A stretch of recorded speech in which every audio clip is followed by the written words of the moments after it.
I got into combat sports at a pretty young age. I believe I was 8 when I started boxing, and I did that for a couple of years, and then my father ended up moving away from where the gym was, so couldn't box anymore. But then I did wrestling, and I wrestled for a couple of years until about 7th or 8th grade, and after that I switched schools again, and the school I went to didn't have a wrestling program.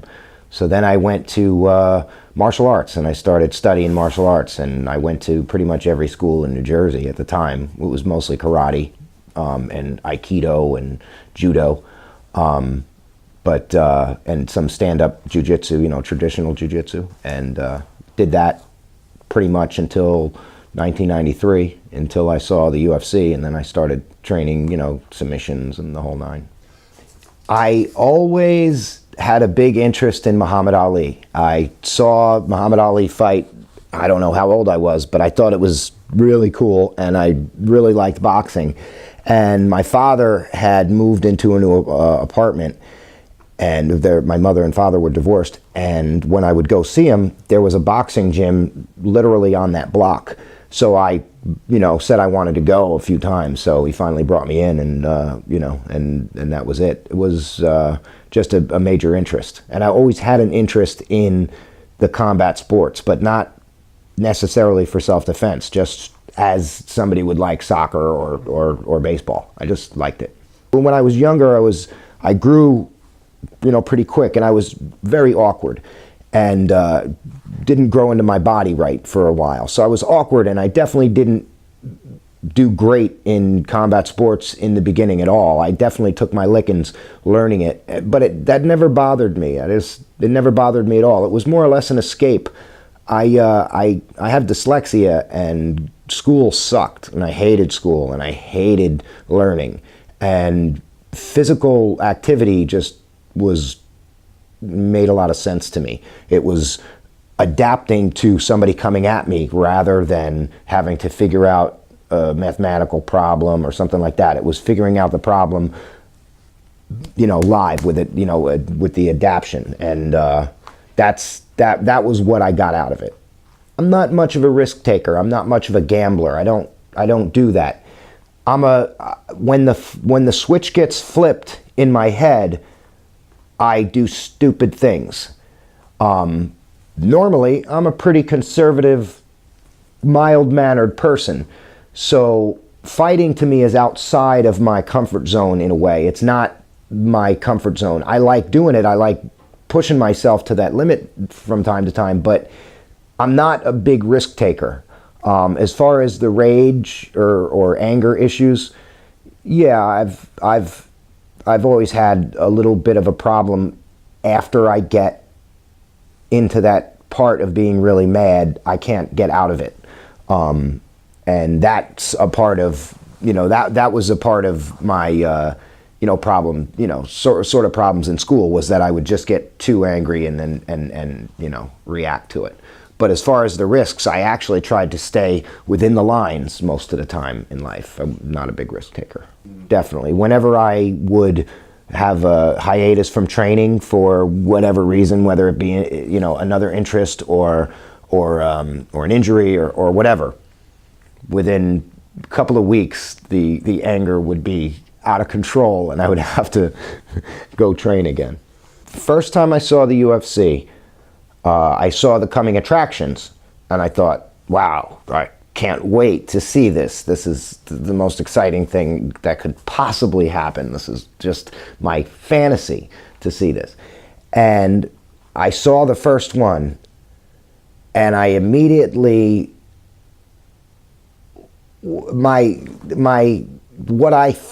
everything that I thought was turned kind of upside down in a way. The people that did well, I didn't think would do well, and I was just confused at the whole situation, Royce Gracie and the submissions and the whole nine. And I think it scared me. I think it actually scared my confidence of who I was as a fighter, who I was as a person.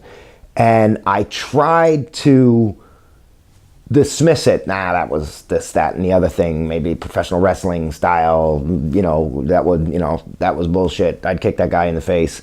That type of thing. And then I guess around, I don't know, there was, I watched a few more before I really started training. I guess it was around maybe when Dan Severn came in. When I saw Dan Severn, I thought, oh, this guy's going to get murdered. He has no idea what he's doing. Look at him. Look at that mustache. What is he doing, slapping himself like that? He thinks this is a professional wrestling match.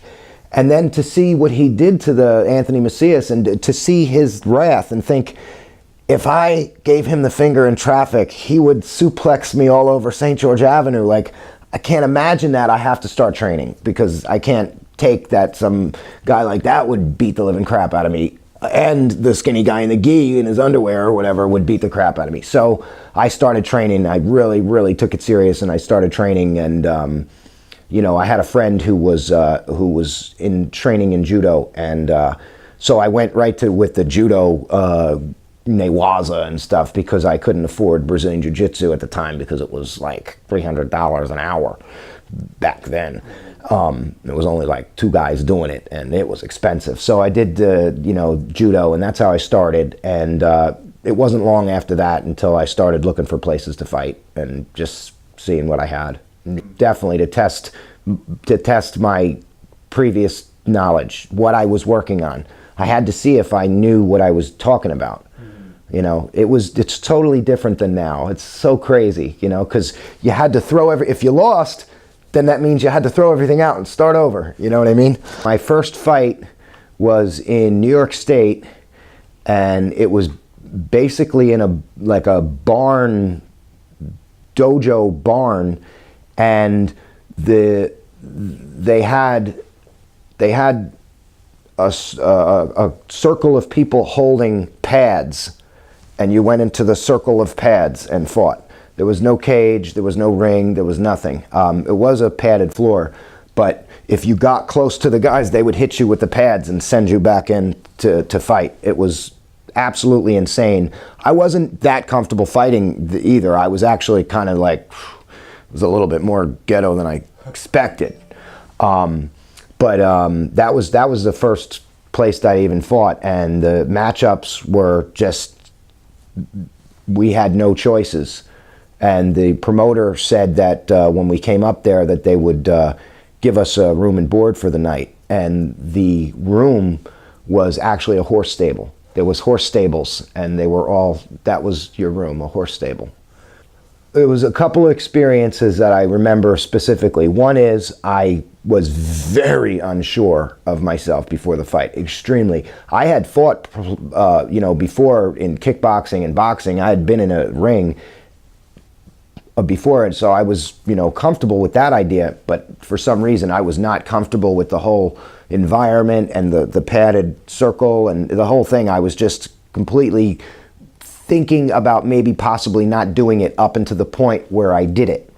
And to date, I can tell you that I never, after the fight has started, I've never been in a fight that I didn't want to be in. It was never a time that I was getting beat up and I thought, I want to leave. I've always wanted to be in the fight, whether it was good or bad. But leading up to it, that was probably the scaredest I ever was.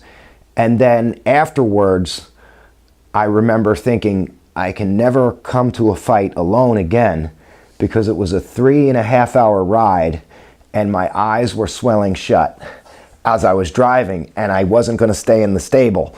So I was hitting it home, and that was a real eye-opener, no pun intended, because I almost didn't make it home. I was holding my eyes open from the swelling. But it was a good experience. I didn't know if I would do it again, but I was happy that I did it. There was a sense of, and I won, so it was a sense of relief and the sense that, a good thing that I won. Definitely a family man. Definitely, the kids and the wife, come first in my life. MMA comes close second, though. I mean, this is what I do every day, whenever, I do, private sessions, and if you call me at 2 a.m., I'll do one, you know what I mean? This is pretty much who I am, I had my first son, And I really, I was looking at the sport, and at the time, I was competing in high school gymnasiums, and I was paying to do it. There was no pay involved, and it was pretty low rent. And even the guys in the UFC, I mean, the guys, competing at the higher level of the UFC were only making, $2,000 and $3,000 to show. And Randy Couture was like, I think had like a $60,000 fight, and everybody was making a giant big deal out of it, of how much money it was. And this is the guy who had the belt was getting 60 grand to fight. So I kind of thought to myself, and the sport was banned on all cable networks. You couldn't even watch it unless you had a dish. And I was starting to think that the sport might not do so well. And plus the fact I was watching guys get really dismantled on a regular basis. Every fight there was somebody that really got twisted up bad, or had their knee or arm broken, and or bad concussions. And so I kind of said to myself, being that I was by trade a carpet layer without insurance, I kind of said to myself I should probably concentrate on building my carpet business and not trying to fight and end up getting hurt and not being able to pay my mortgage and lose my house.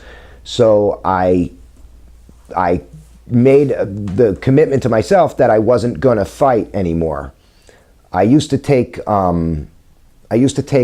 flyers and things about fights very personal. If I saw it, I thought it was a challenge.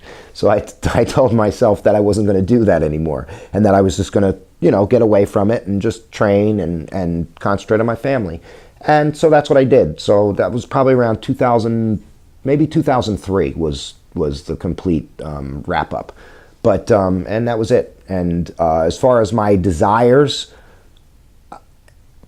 every couple of years, I think, you know what, maybe I'll make another run at it.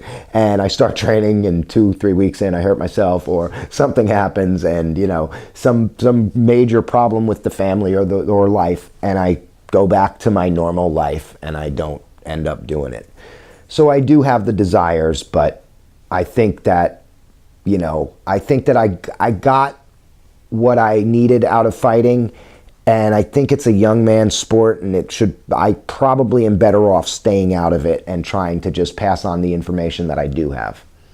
When I stopped fighting, I started training people for the purpose of having a training partner. It wasn't to train them for them. It was just so I could work out every day. And, and I used to have a carpet business, so I would hire somebody to be my carpet helper, and then after work they'd have to come work out with me for an hour. And so I did that for years, just to stay in, to have a partner all the time, and to be able to work out constantly and spar. And it was a good revolving door too. I had a fresh guy every couple of months because they would quit on me.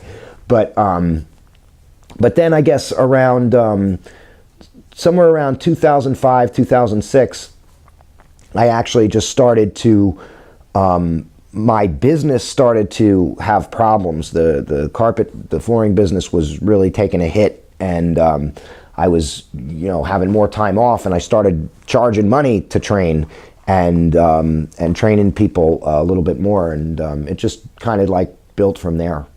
How hard is it emotionally to corner someone compared to fighting yourself?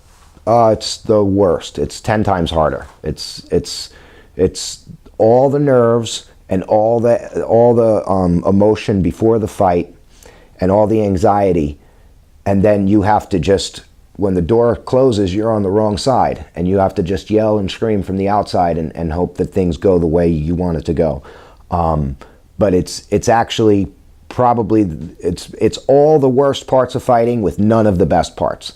The wins are great. Don't get me wrong. The wins are great, but the lows are the same lows you would get as a fighter, but I'm a control freak person to begin with, so to relinquish all control and have somebody else in there is very hard. It's very hard. I like to be around guys that are in the sport but like martial artists more so than fighters. You know, I respect fighters, and I have no problem with that. I'm just saying that for the guys that I work with, I try to gravitate more towards guys that